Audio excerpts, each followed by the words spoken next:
Hey Grandma, it's me, Keegan. Can I ask you a question?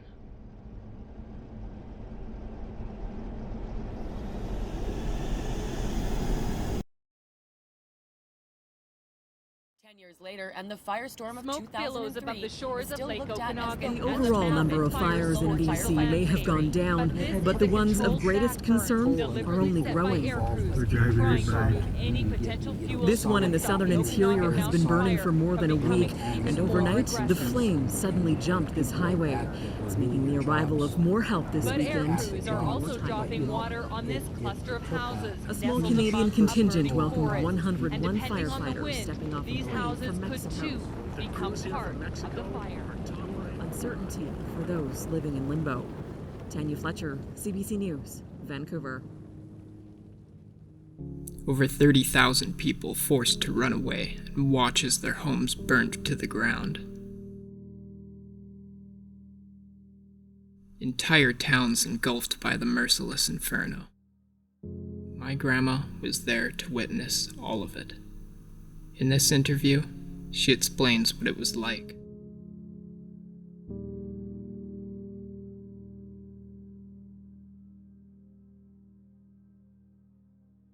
I moved here in 1974.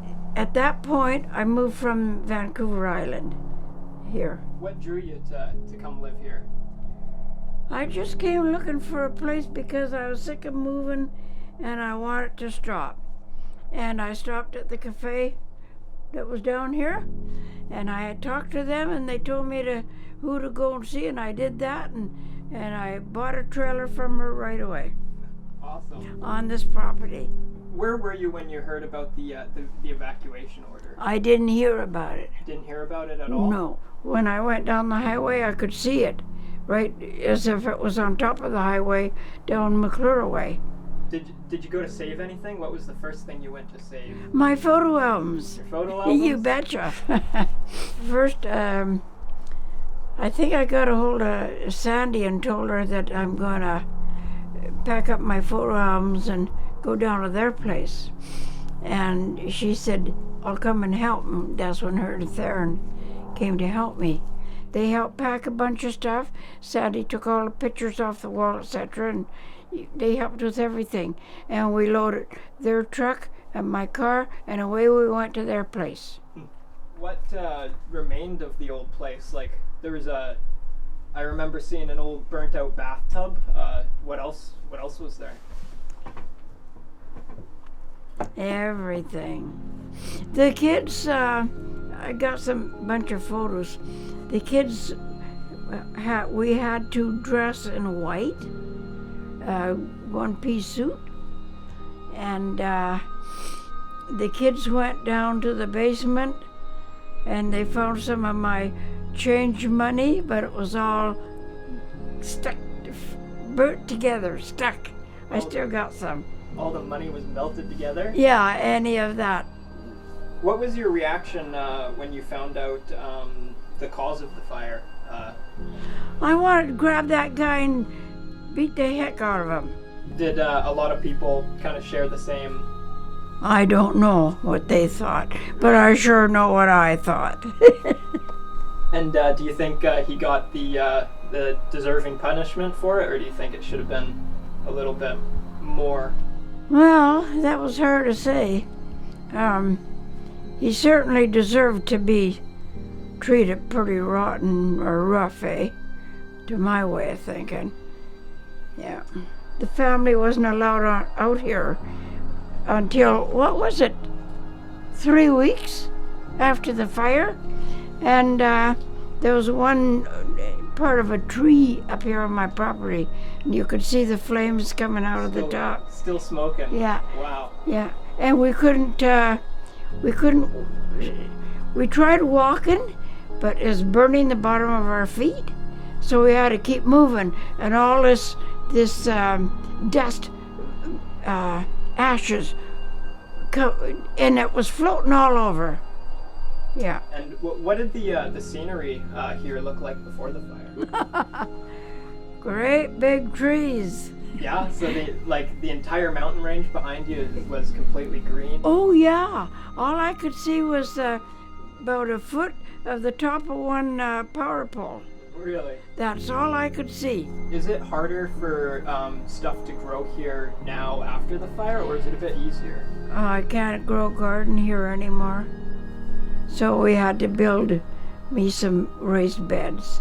The topsoil was all gone, and they brought me in some truckloads, but it didn't help. The only thing I can grow down below now is some strawberries.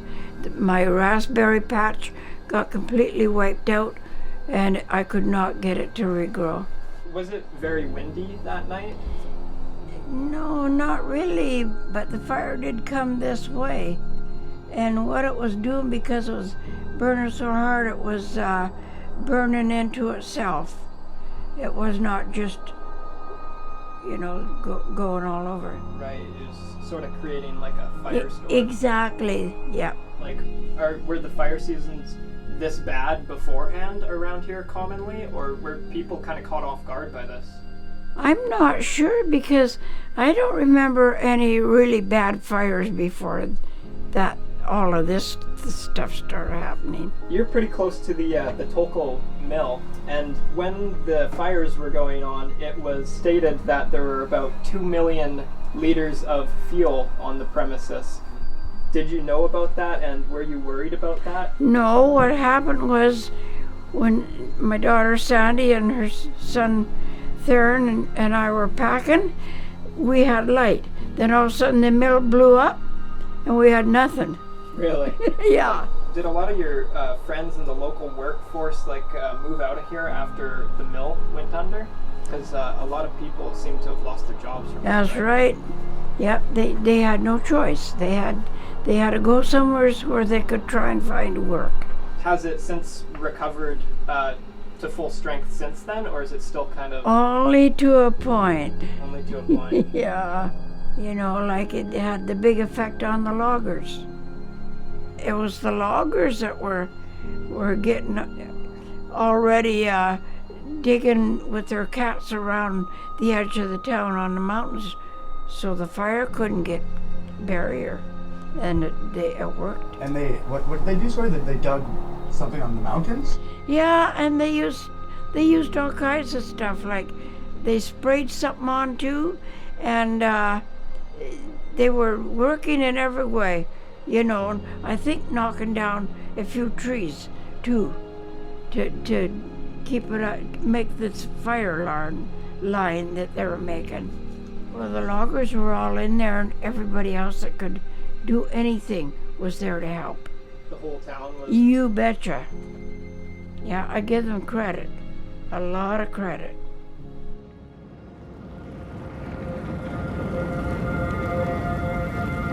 A damage assessment and counseling center has been opened, so residents will finally get official word about their homes.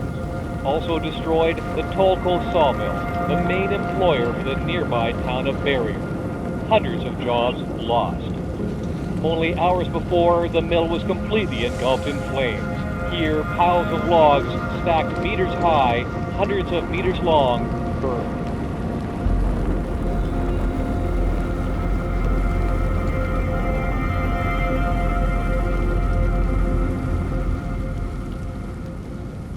Yeah, I was on the last shift at the mill before the fire.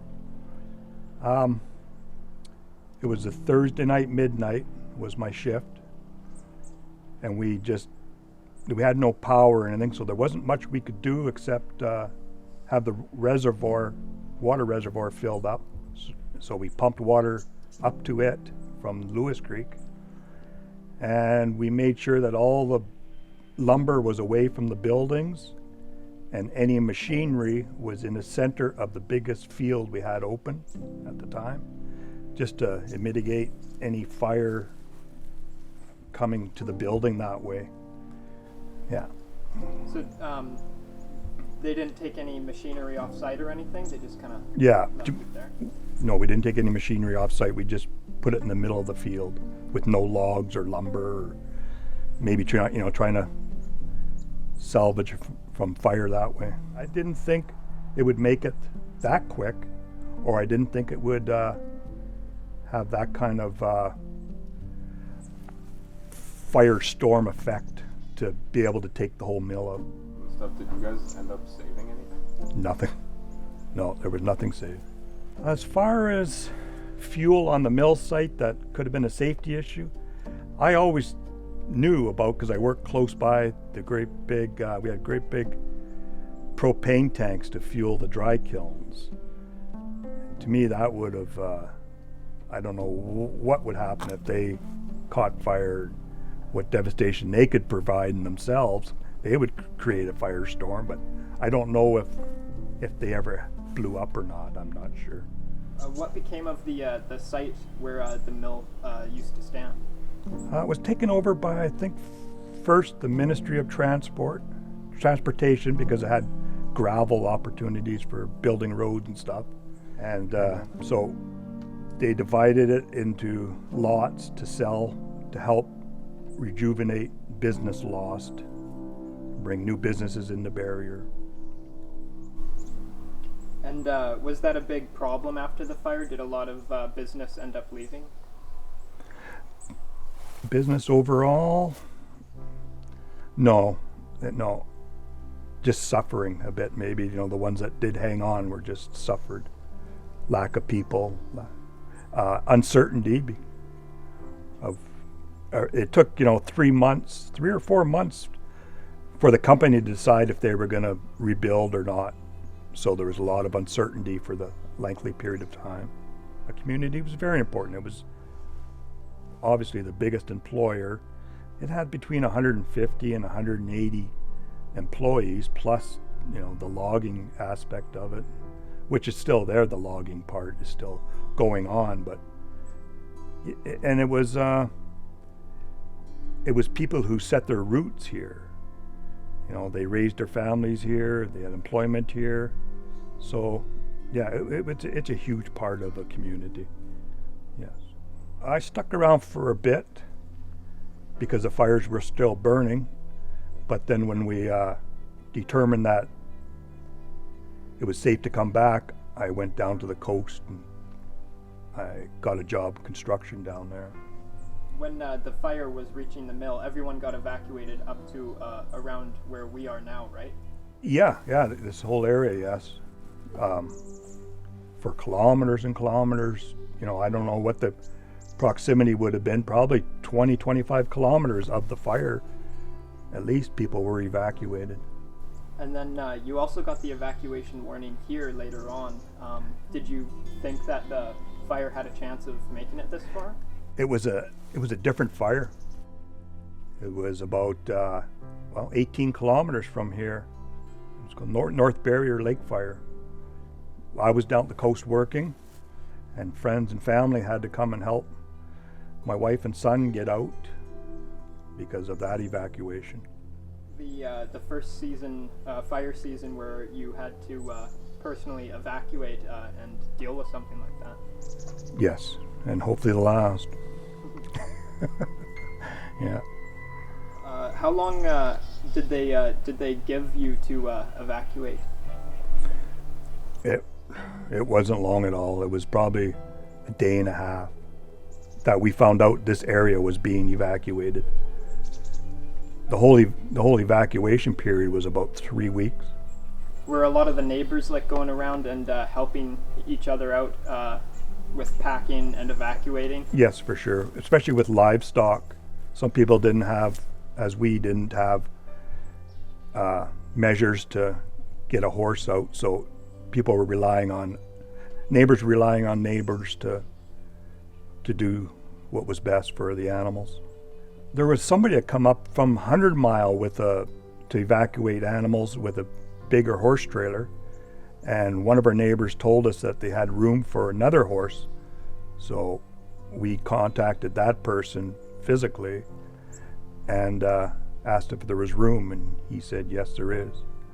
There was nothing we could do about the food in the freezers. That was actually, it was the least important of the items that we had to get out. So, that's just perishable. we'd have to restock when we come back, but yeah, there wasn't much we could do about that. And did you set up any fire defenses before you evacuated, or did you pretty much just pretty much left? No, we did not set up any fire protection. I learned from that next time I would, if there was another time. And when you're packing your things, what did you decide to bring with you? Well, the most important items, like some files with, insurance and all the, really important things to each one of us, and the things that are important to us as a whole. And as much as we could basically fit in the vehicles and like the trucks we had at the time.